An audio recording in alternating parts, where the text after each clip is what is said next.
Assalamualaikum warahmatullahi wabarakatuh.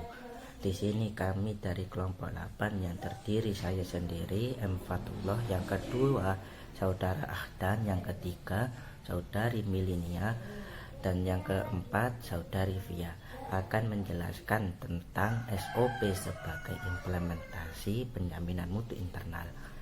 Oke, tanpa basa-basi dan mempersingkat waktu, di sini saya akan menjelaskan tentang pengertian SOP. Apa sih SOP itu? Di sini kami mengambil menurut para ahli terlebih dahulu. Menurut Bapak Cipto Atmoko, SOP atau standar operasional prosedur merupakan suatu pedoman atau acuan untuk melaksanakan tugas pekerjaan sesuai dengan fungsi dan alat penilaian kinerja instansi pemerintah berdasarkan indikator-indikator teknis, administratif, dan prosedur sesuai tata kerja, prosedur kerja, dan sistem kerja pada unit kerja yang bersangkutan. Jadi menurut Cipto Atmoko, SOP itu sebuah buku pedoman yang dimana buku itu terdapat tata kerja, terusan prosedur kerja, sistem kerja, dan juga tentang hukuman yang bagi melanggar pekerjaan tersebut. Terus pengertian SOP menurut Bapak Isyadi Insani dalam buku yang berjudul Standar Operasional Prosedur. SOP adalah dokumen yang berisi serangkaian instruksi tertulis yang dibakukan mengenai berbagai proses penyelenggaraan administrasi perkantoran yang berisi cara melakukan pekerjaan, waktu pelaksanaan, tempat penyelenggaraan, dan aktor yang berperan dalam kegiatan. Kalau menurut Bapak Isyadi ini, saya itu mengambilnya itu begini. Pasti dalam sebuah pekerjaan itu kita akan mendapatkan buku pedoman, yang dimana buku pedoman itu berisi tentang bagaimana cara melakukan pekerjaan tersebut, terus kapan waktunya, terus tempat penyelenggaraannya itu di mana, dan juga aktor yang berperan dalam kegiatan tersebut. Seperti itu, kurang lebih seperti itu. Terus yang menurut Bapak Richard Kidoff, pengertian SOP adalah bagian dari suatu perencanaan yang digunakan untuk memberikan bimbingan terhadap tugas yang dilakukan secara berulang dalam suatu organisasi.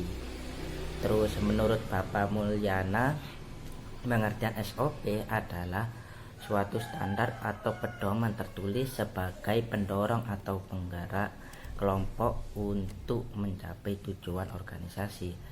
Terus sedangkan menurut Ditjen Dikti, SOP adalah acuan standar kerja yang dituangkan dalam dokumen tertulis. Jadi dari beberapa pakar ahli yang tadi saya jelaskan, itu kita bisa menarik simpulan bahwa SOP itu suatu pedoman biasanya berbentuk dokumen tertulis, digunakan sebagai acuan dalam proses melakukan suatu pekerjaan untuk minimalisir kesalahan. Jadi di saat kita masuk dalam sebuah perusahaan, kita itu pasti akan mendapatkan buku kecil, buku dokumen yang dimana itu berisi tentang tata cara kerja kita, terus tentang cara apa yang waktu pelaksanaan, tempat penyelenggaraan kita kerja. Jadi kita itu kalau sudah memasuki dalam sebuah perusahaan itu mendapatkan buku tersebut, jadi kita itu harus bisa mengikuti aturan yang sudah terpapar dalam buku tersebut. Seperti itu, kurang lebihnya seperti itu. Terus selanjutnya pentingnya SOP dalam penjaminan mutu internal akan dijelaskan oleh rekan saya yang bernama saudara Ahdan. Terima kasih. Baik, saya di sini akan menerangkan tentang tujuan adanya standar operasional prosedur. Yang pertama yaitu konsistensi dan tingkat kinerja pegawai atau tim dalam mutu organisasi dapat terjaga. Jadi konsistensi dan tingkat kinerja pegawai pada saat bekerja itu dapat terjaga. Yang kedua yaitu peran dalam fungsi tiap posisi dalam diketahui dengan jelas. Jadi pekerjaan dapat lebih mudah dikerjakan apabila peran dan fungsi tiap posisi orang yang bekerja itu dapat diketahui dengan jelas. Yang ketiga yaitu memperjelas atur tugas, wewenang, dan tanggung jawab dari masing-masing pegawai. Ini seperti yang nomor 2, yaitu memperjelas alur. Tapi yang tadi itu memperjelas fungsi tugasnya itu, tapi yang di sini itu memperjelas alur dan wewenang dan tanggung jawab dari masing-masing pegawai. Yang keempat itu meminimalisir adanya malpraktek maupun kesalahan administrasi sehingga organisasi dapat terlindungi dari hal tersebut. Yang kelima, untuk menghindari kegagalan, keraguan, duplikasi, dan inefisiensi.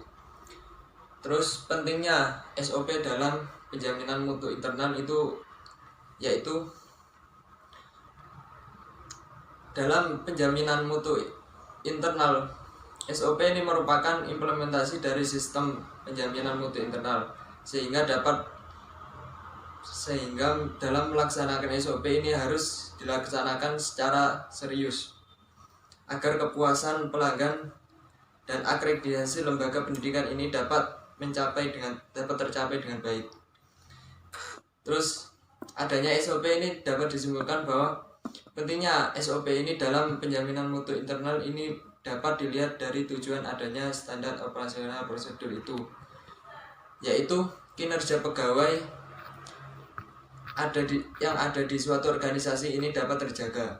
Peran fungsi masing-masing pegawai juga dapat diketahui dengan jelas dan meminimalisir adanya malpraktek dan menghindari kegagalan atau inefisiensi. Baik, itu saja yang dapat saya sampaikan. Terima kasih. Ya, selanjutnya adalah langkah-langkah penyusunan SOP. Di sini dalam penyusunan SOP ada 5 langkah. Yang pertama, persiapan. Kedua, penilaian SOP. Yang ketiga, pengembangan SOP. Keempat, penerapan SOP. Dan yang terakhir, monitoring dan evaluasi. Di sini tahap pertama ada tahap persiapan penyusunan. Di tahap persiapan penyusunan ini ada 2 tahap. Yang pertama yaitu membentuk tim, dan yang kedua memberikan pelatihan-pelatihan bagi setiap anggota tim. Pada pembentukan tim ini mereka memiliki tugas masing-masing. Ada yang bertugas dalam mengidentifikasi kebutuhan, pengumpulan data, melakukan analisis, dan tugas-tugas lain. Lalu yang kedua yaitu memberikan pelatihan-pelatihan bagi anggota tim. Di sini melakukan pelatihan ini agar para anggota tim dapat melakukan tugas mereka dengan baik. Selanjutnya yaitu penilaian kebutuhan SOP. Dalam penilaian kebutuhan SOP ada 2 tahap. Yang pertama tahap tujuan penilaian, dan yang kedua yaitu tahap langkah-langkah penilaian kebutuhan. Dalam tujuan penilaian di sini adalah untuk mengetahui tingkat kebutuhan suatu unit kerja dalam mengembangkan SOP. Dalam penilaian ini juga ada beberapa aspek yang harus dipertimbangkan dalam penilaian kebutuhan, yaitu lingkungan operasional, kebijakan pemerintah, lalu kebutuhan organisasi dan stakeholder.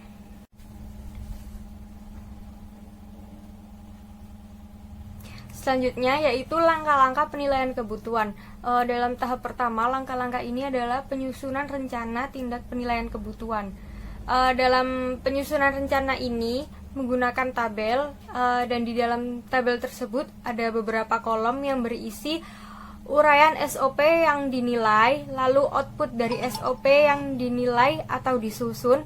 Selanjutnya ada penanggung jawab. Nah, penanggung jawab di sini itu pejabat yang ditunjuk untuk bertanggung jawab atas penilaian SOP tersebut, dan yang terakhir adalah jadwal penyelesaian. Langkah selanjutnya yaitu melakukan penilaian kebutuhan.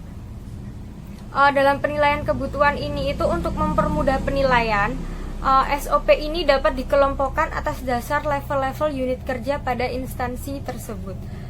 Lalu selanjutnya ada membuat daftar SOP yang akan dikembangkan.